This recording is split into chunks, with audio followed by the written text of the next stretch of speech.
everybody. This is Annie Social in beautiful downtown mini Vancouver, not the real Vancouver. We're the cute, cheap Vancouver with lots of IPAs. We have got somebody today that is absolutely stunningly amazed balls. He is gonna wet your pants, and I don't care if you're a man, woman, dog, cat, or uncle. You will be so excited to hear from him because not only does he have more credits than anybody I have ever interviewed, and we're talking Patrick Stewart's been on this list. No, no, please don't I even say that. shit thee The not. pressure's on. Patrick Stewart is a much bigger, please. No, no, no. You have more credits than Patrick Stewart. Yeah, but he has And 50. more hair. A No, I don't. little bit. Right here. There you go. I'd like to introduce you to Mr. Jason Stewart, who spells it differently. Jason, how are you? Yeah, I'm Stuart. He's Stuart. I'm Stuart. Yes, you've got art in your name. Well, I'm completely all over the place of late. I'm in pre-production for a film that I'm doing called Redlining about a black family and white family that live on the same property in the early 70s. And then when all the parents pass, who gets the house and why? It's about generational wealth. Oh, And it's a drama, so it's a little different for me. So I'm not really, but different for what folks think of me. well, I mean, you were a slave owner at one point. Yes, I was. Oh, In The Birth of a Nation, yes. the brilliantly talented Nate Parker and Penelope Ann Miller and Asia Naomi King and God, so many wonderful actors. I was so lucky to be in that film. It was And such when a you're around people like that, they kind of you kind of vibe into that, and you get some of their goodness in you. I swear, every time you work with somebody who's really oh, amazing. I think you step up. Yeah. Yeah, it makes you look better to work with people that I think that are better than you or have worked more than you or have been able to be a part of what they say the 10,000 hours. Yeah. I mean, it was an incredible cast. And you were in there, and they asked you to Yeah, be it's part of still, it. what's so funny is when I was working, I was in the hotel room and I was practicing the N-word because I had to say it all the time as a slave owner. Yeah. Hard times, small farmers like you myself, breaking even's hard enough and getting ahead's impossible. Now to save some, I cut them back to a meal a day per head. Now they also think that I've always been underestimated Yeah. as an actor, as a comedian, everything. I mean, I think I've been my whole life for whatever reason. And I've if people seen, want to watch that show, they can watch it on Cinemax I was going to say, it's out. Yeah. and Prime, Amazon Prime. But what's really interesting is I'm in the hotel room, and I'm practicing it because the director, Nate Parker, said, I will yell cut if you don't say it, with purpose. Mhm. So Yes, I'm feel it. doing it, and the maid knocks on the door. She goes, "What's going on? I hear voices in there." I said, "Oh, it's nothing. It's just Trump." May he rest in chunks, big, ugly, Oh God, yeah. floating God, chunks. the stress that he is giving me is just the agita. I mean, Jackie Earle Haley was in it. He played one of the uh, Yes. And he's Ange amazing too. He's one of these people Angelou you Ellis would not Taylor. expect. Everybody had three names but me. Roger Ganver Smith. Yeah, I but you originally had three names. You changed it. what do you mean? And Jason your Warner first Smith. name is one name, but you have a performing name, isn't it? That you changed your name? Didn't you I ever? changed my name when I was 19, 100 Yeah, years ago. But I yeah. don't. You know my real name? I do. I even know how to spell it. Grief. No, you did it wrong. Rief. Yeah. It's Greif. It's a Geif. Yes. Stuart Ted Geif, Yes. It's a which very always beautiful spelled name. wrong. Oh, yeah. And I Ah, read the story about your family and how awful it was for your grandparent. Oh my God, it was did you horrible. read the book or Yeah, I've read interviews. I have the book on order. I had to wait. It's right here if anybody wants to get it. It's shut up, I'm talking, which is Shut up, I'm the line your talking. parents. Your parents were like, that's their world, right? Shut Oh up. my I'm talking. God. It's like the Yeah, old do Lenny know a Bruce little joke. about you. Yeah. It's like the old Lenny Bruce joke. I didn't know my name wasn't Shut Up until I was 5 years old. Exactly. Shut your. And I love my mom. I really do. I'm a complete mama's She's boy. still around. Oh, she's 88. We live Wow. next door to each other. Oh, that's so cool. Oh, No, that's wait, really hashtag helpful. I do not live with my mother. She lives next door. Yeah. Because if she lived It next makes door, you feel better, oh, sure. if we lived in the same apartment, Oh my God. you would see us on Dateline because she'd be dead. I'd have to kill her. I'd Your have middle name would be Dr. Phil. exactly. There was no way out of it. See, we live in a fourplex. I live up here, and then she lives one over. Oh, Because okay. you do not You want don't to make her live. climb stairs, then that's No, you can't live above a Jewish woman. Shut up up there. Can't you see Exactly. I'm watching my stories? Leave me alone. Right. Exactly. She's not watching stories. She's watching either MSNBC and screaming, can I say the F word here? Why not? Fuck Trump. That's You know, right. That's what my or she's mother's watching she says, I don't like violent films. I hate them. And then she's watching these murder things. And I said, Mom, she says these are these murder stories that are real. She says, I said, Mom, that you're watching me. She said, but that's real. It's different. Yeah, it doesn't. If Yeah, it's real, it's okay. it's right. I'm desensitized to the real stuff. Based on a real story. Based. You know what that means, Mom?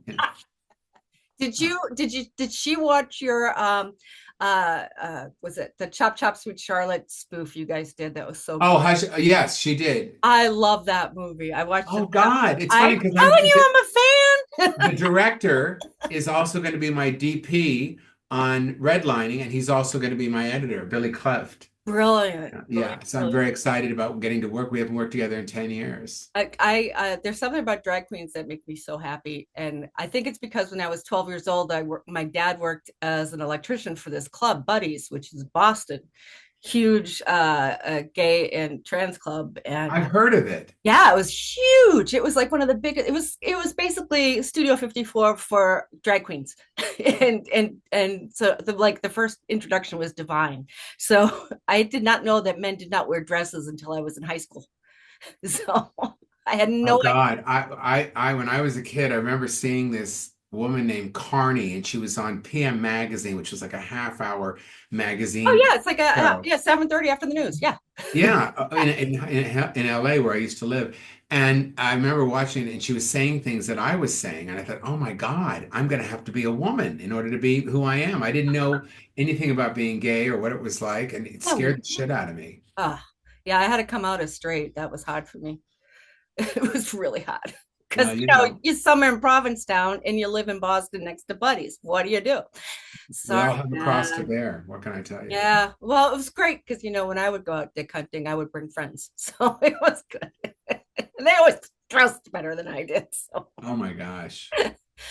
You're just charming. You're utterly charming. oh, I think like I said, I've been a fan of yours for years, and I knew we were going to run into each other sooner or later. And I'm glad I I didn't know that. I God. hunted you down. I did. You and Phyllis Diller, I think, Me remind and Phyllis Diller and Patrick, my ego is getting so big I can't be on this screen anymore. there's Melanie Chadoff, who's the one I hunted down the most.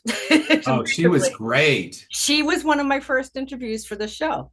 Wow. Like, I gotta have you on. I gotta have you on because I used to tell her it was her comedy, it was her beauty and George Carlin's comedy that made me want to do television. And I ended up with George Carlin's beauty and her comedy, but it's still it was pretty good. It Oh, worked. that's wonderful. Yeah. So tell me how you started as a comedian because you were just an entertainer by nature. Um, no, I didn't start as a comedian. I always wanted to be a character actor. Mhm. I was in love with Dustin Hoffman's work. I mean, from The Graduate to Lenny to Kramer versus Kramer to Tootsie to Rain Man to Everything. Wag the Dog. I mean, Yeah. all these incredible films. I was just such to Hook. I mean, he played so many different roles, and I was so in love with that idea of being able to do different things. And I guess I didn't have anybody in my family that was in show business. I mean, he did everything. I mean, some of my favorite movies, he even did a film that he did a number of years. He was in Chef and he played the father. He was so good in that. Oh, everything You he know, does was oh, beautiful. I think so. The first- Even in Beat the Fockers, he was so funny. And then I loved him in the Meyerowitz stories, playing the artist in the father of Adam Sandler and Ben Stiller. Yes. And I mean, that, in Barney's version, Last Chance, Harvey, I mean, just such Have you seen his wonderful, theater work? wonderful. Pardon me? Have you seen his theater work? No, I never got to see him on the stage. Of course, he did Death of a Salesman, Uh-huh. and then the Shakespeare thing, Shylock. Yeah, Shylock. Yep.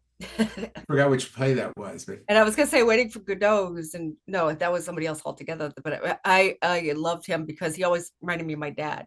Dustin Hoffman and my dad Well, I lived just on think island. that the joy of the work, Yeah. and that's something, and he had such opportunities, and I still, I guess, I still yearn for opportunities. I think what I've seen in, going through your IMDb and going through, the films you have done, you don't shy away from things. You take them by the balls and go, okay, I'm going to ride this one today, which I love, What do you mean, watching the work, you mean, or the? yeah, just the choices you made and the projects you picked, whether I don't pick them; they pick me. that's it. I try my best. I go after. Like there was a movie being done with Faye Dunaway 20 years ago called Ghosts Never Sleep, Mhm. and I wanted to work with her, and I just went after it. And That's I sent notes and for some weird reason, the director and I went to high school together. I didn't even know him, and we went to the same high school, so that sort of caught and he read me and brought me in. I mean, there's another film I did called The Immortal with Dylan Baker and late Tony Todd and these wonderful. Tony's a friend of mine too. I miss him every Oh, day. yes. God bless him. That was so sad, wasn't it? Oh, and his It was so daughters are shocking. He really wonderful. wasn't that old either. No, no, no. And he and I used to share music every week. We'd share some music to each other. Send it, okay, I'll send him some of this, and he'd send me some of that. And then his daughter Really? got to get into it. He Yeah. was a lovely guy. I didn't work with him on the film because I was in a scene with my work was with Sam Levine from Freaks and Geeks, Uh-huh. It was and adorable. I making that movie was such a interesting way. I had seen it on the Actors Access, and I sent it over to play the father because I wanted to play more dads. Uh-huh. And the guy I sent my demo reel, and I never got any response. So I looked online, and I saw that he had a website, the director. So I went in there, and I said, "Oh, he made a movie. He likes comedians." And I sent him my demo reel as an actor, and then he called me and offered me the part. Did he see your father piece with I the hadn't, I'm not, you know what? Maybe he had, like Father. yeah. Did you see that film? Oh, Oh, told you, fam. So we're gonna my get God. millions of people famous. That's a short film that I directed. It's the And second thing I directed. I play a Jewish father. It was based on my dad, but in my performance. But what's really interesting is when it was a playlet that was written for the LGBTQ workshop at the Writers Guild Mhm. or LGBTQ writers. And I was asked to be in that. I had done it before. And I read it and I said, can I make a movie out of this? It was the response to our work and what we did was so good. And the guy that played my son was black, and I wanted him to play my son in the movie. So when I wrote it, I said I said I want to direct this, and he said the writers, David E. Lee and Daniel Court, oh God, I can't. I'm so bad with names. So my, uh, he said they looked at me like black, and they went, "Oh, okay." And I said, and then the father is very patrician in it, very much of a J.R. Gurney play. And I said, "Can I make him a Jewish guy from New York?" And they went, "Okay." And then they had these long speeches where I would talk about stuff, and I said, "Could I just cut those speeches, and I'm just going to show them as flashbacks?" And they went, "Okay, whatever." we And give in. yeah, and you can see that film. Any of these things you can see on my website, which is my name, Yes. jasonstewart.com. You can go where it says stuff. Well, you We already will know. link it. We will link it. So Yeah, you can see stuff, and it was just so wonderful to do. And I work with just some wonderful actors, Nick Few and the late Denise Dowse, who played my wife. yeah, And she was beautiful. oh my God, that scene in the beginning was so terrific.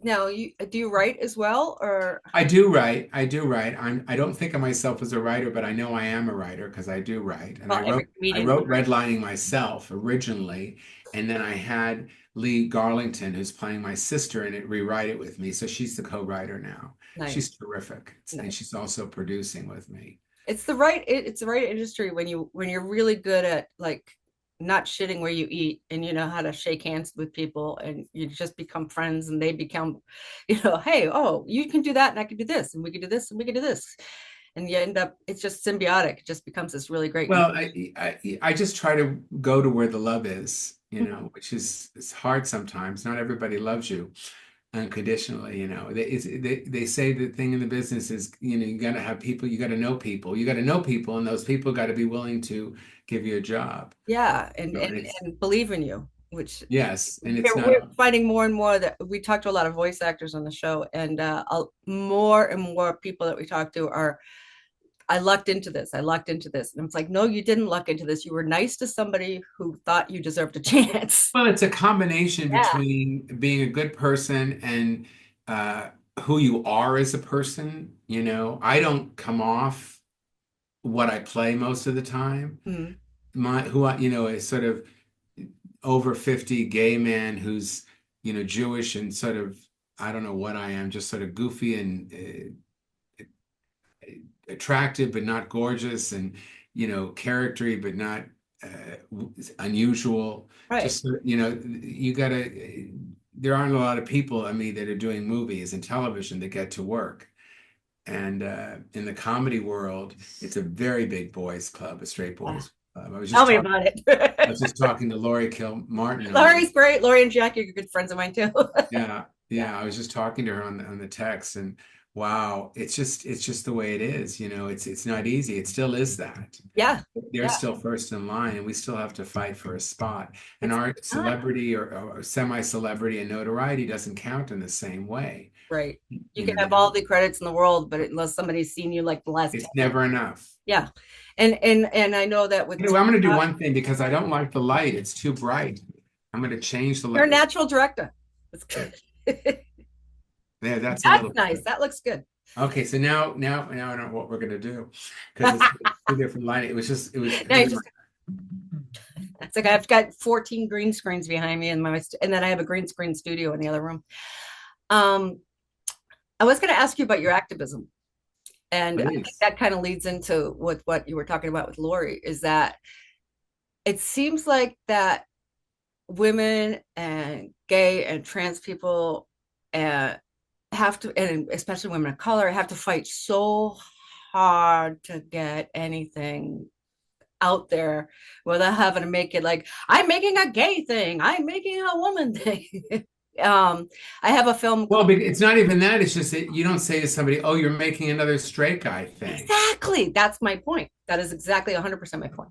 I have a film project I was working on, and the people that were buying it said, okay, we want it to be a series now, so now I Wow. have to rewrite the whole thing. But this is the same people. I wrote a book called a grief book for atheists called Godless Grief, which you can buy on Amazon, everybody. But I love that title. thank you. The publisher wanted me to rewrite it as a Catholic book, Hmm. which kind of defeats the whole purpose of the book. Aren't you Jewish? I'm as Italian and atheist as you can Well, get. it's Italian Jewish. It's almost the same thing. My grandmother grew up screaming at us, "We're not Jewish, we're not Jewish," because she had the whole Mussolini thing growing up. So, but no, we were never Jewish. We were Acadian, apparently Catholic and Huguenots. So, so I did not know. Right. Yeah. So, very weird. I just have the Jewish look and the Jewish vibe. It's very I Irish. think Jews and Catholics are very similar. Golden Girls was supposed to be about Jews, and they didn't think that people would want to see a show about Jews, so they changed it to Isn't Italians. that ridiculous? And it didn't change it anything. It was still No, the the guilt same. is still the guilt. It's like, They're annoying, they're loud, they eat, you know, it's the same thing. There's nothing different. my Except story's the the most guys are important. sexier. I think the guys are sexier. I like the dark. Yeah, this swarthy. So tell me a little bit about your activism. When did you start? You're also yeah, I've been reading a Well, little you bit. can't not be an activist in this world because it isn't, it's, I used to think of myself as an advocate at first. I did a play, what was it called? Called Panic in Griffith Park that Lee Garlington directed me in. Wow. And it was about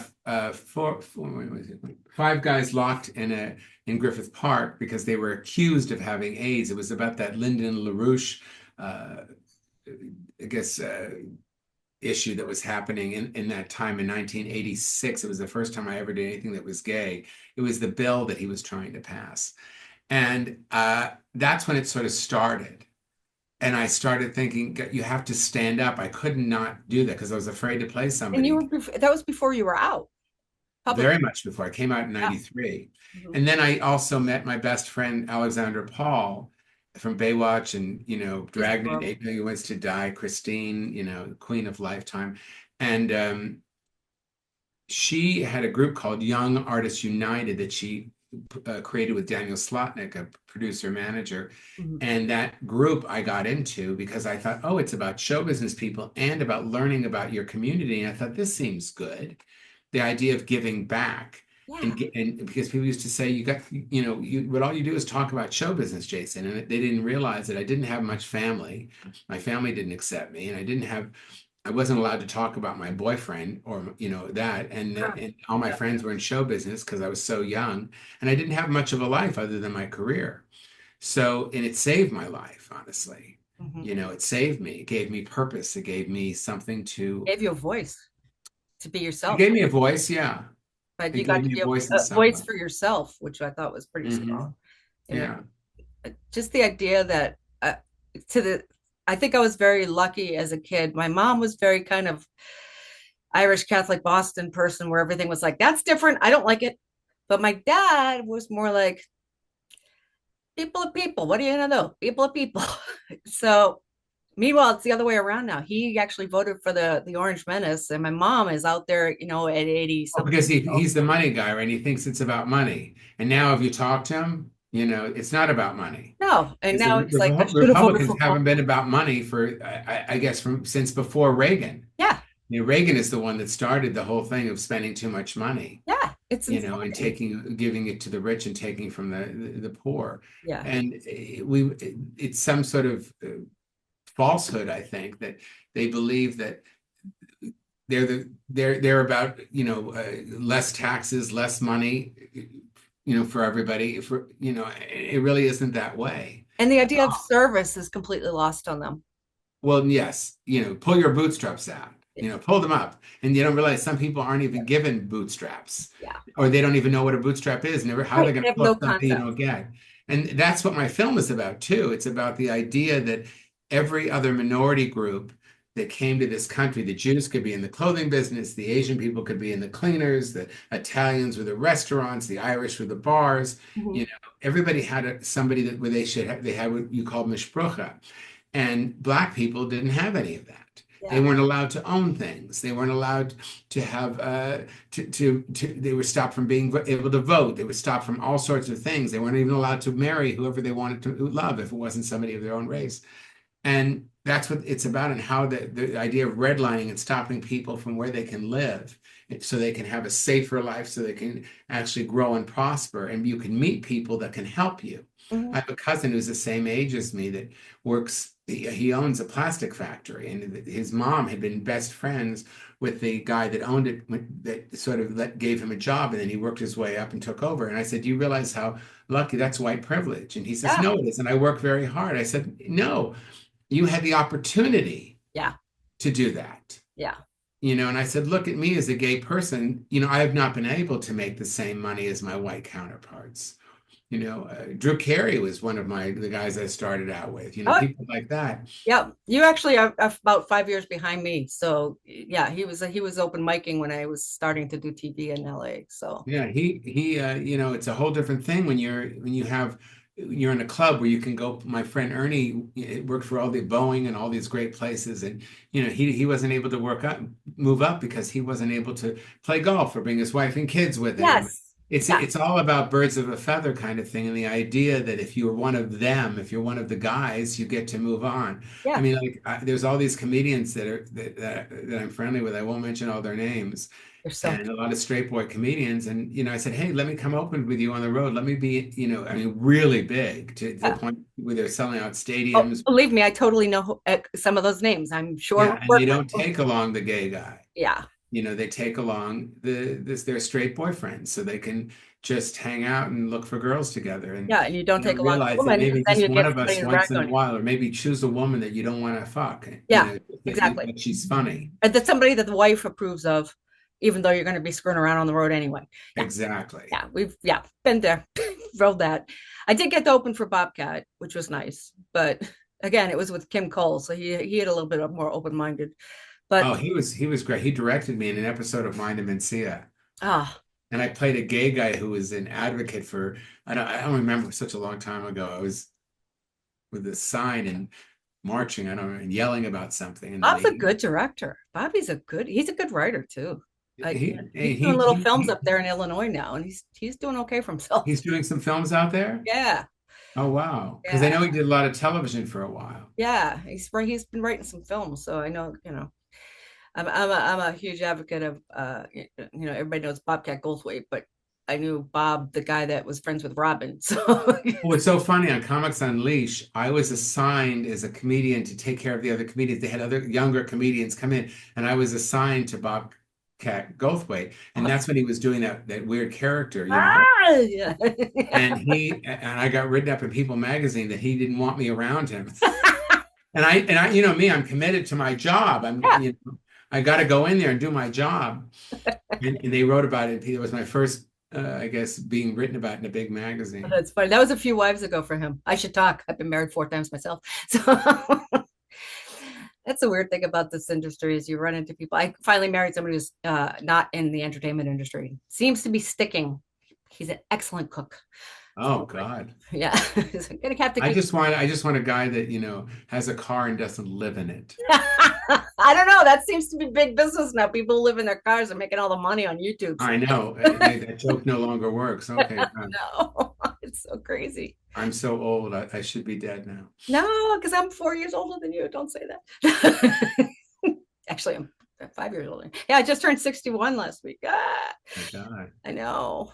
I don't feel it. Nobody feels it. That's the other thing. You say your age out loud? Oh my God. Yeah, I know. And well, I don't live in Hollywood anymore. That's why. If I lived in Hollywood, I couldn't do it. You live in Portland, right? Well, yeah, just outside. I'm headlining Portland Pride July 15th and 16th, I think. I will definitely see you there. And then we should take you out to dinner or something, unless you I would love that. I'm going to be there for a couple days. Oh, because I'm seeing two different things. Oh, that's so cool. They have such a great, Portland is a great city for people who are in the arts anyway. They are lovely. And I have to say, it was one of the most lovely experiences. When is it? I'm looking at my website right now so I can see what day it is. The July 19th and 20th. Yeah. Perfect. Now, let me put out some dates here. Yes. I'm doing a gala in Palm Springs for the 12-step program on May 18th. I'm doing, if you're in Minneapolis, Minnesota, I'm going to be one of the headliners at the Loons in the Lake Comedy Festival. Nice. And if you anywhere I'm doing Brad Tessel's show, virtual comedy show. So it's going to be online June 9th. And then I'm doing something called Pinstripes in Woodland Hills. I don't know what that is with my friend Brenda Prontoff and Kate Quigley. See, it's not unusual that I work with a lot of women. Yeah. And honestly, I always have women opening for me. Always, almost exclusively. That's Hal Sparks too. He's like that. Yeah. I'm just noticing my cat's been walking around, so don't mind him. Oh, I'm doing Mountain Pride on August 15th. That's in Lake Arrowhead. So and I'll probably be back at the Laugh Factory and is that your home club now, Laugh Factory? Laugh Factory and Comedy Chateau. Those are my two. Yeah. I used to be Comedy Store, and then I started working at the Improv, and then Mitzi was not happy about it, so I ended up having to pick a club. So which one did you pick? I ended up picking Store because I started there, and I wanted to stay at the Improv. That's the same way as Second City. I started in Second. They used to make you pick. They didn't make me pick for some reason. I think they just didn't care. They made us pick. They must have really liked you. Well, it was one of those things where it's like you have to, they had these. I used to tell myself I was the extra in everybody else's movie because they'd have like the 10 comics, and then they'd end it with like at 10 o'clock you get the big name guys like Pauly Shore and Mitzi's son and August Hamilton, Mitzi's boyfriend. Of course. Yeah, those guys. But Rodney Dangerfield kept asking me to go to New York and play at his club, which I kept putting off. I did that a couple times in the day. Yeah. Hiram Kasdan, God bless him, passed away. He's the one that let me work there. Oh, it's a great club. And then Gotham now I say you did Gotham. Jessica Curson, who's one of my favorite comedians on the planet.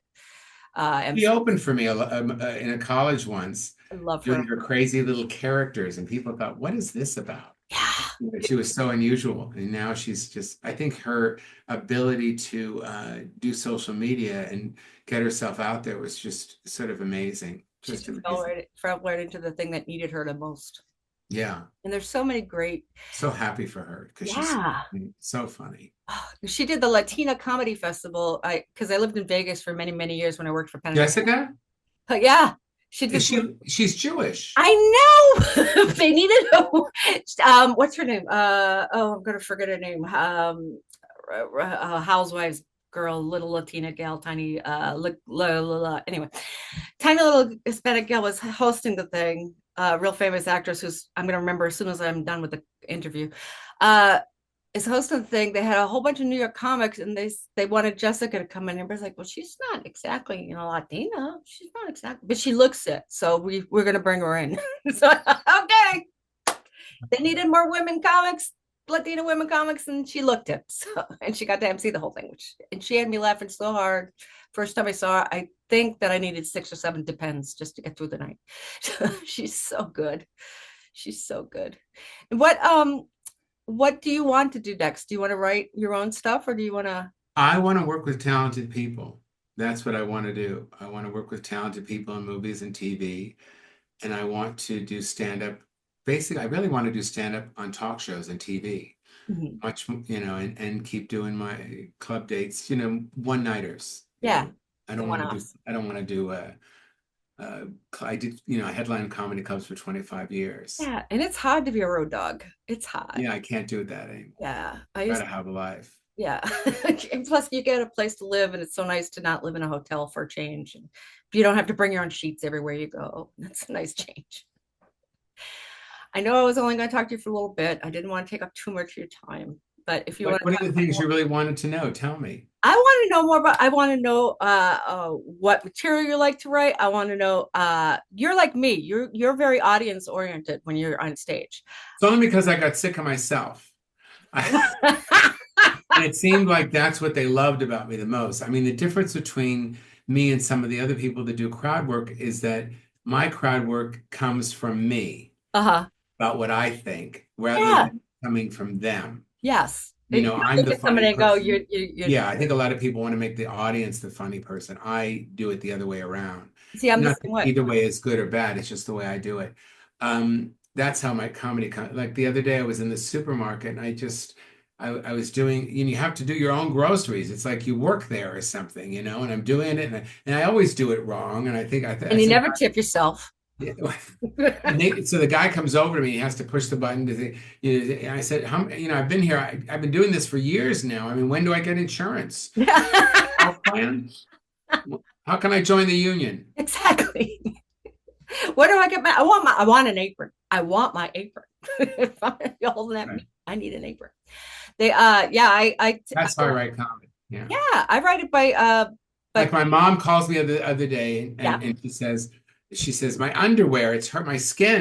So she's 88. My skin is getting so, she says, so she wears this thing called 24-hour clothes. So if she's Okay. going somewhere, she puts on a belt and a scarf and some earrings and and then she goes to sleep and she takes it off. And I said, Mom, aren't you taking a shower? You're sitting in a chair. She says, sometimes I just get so tired.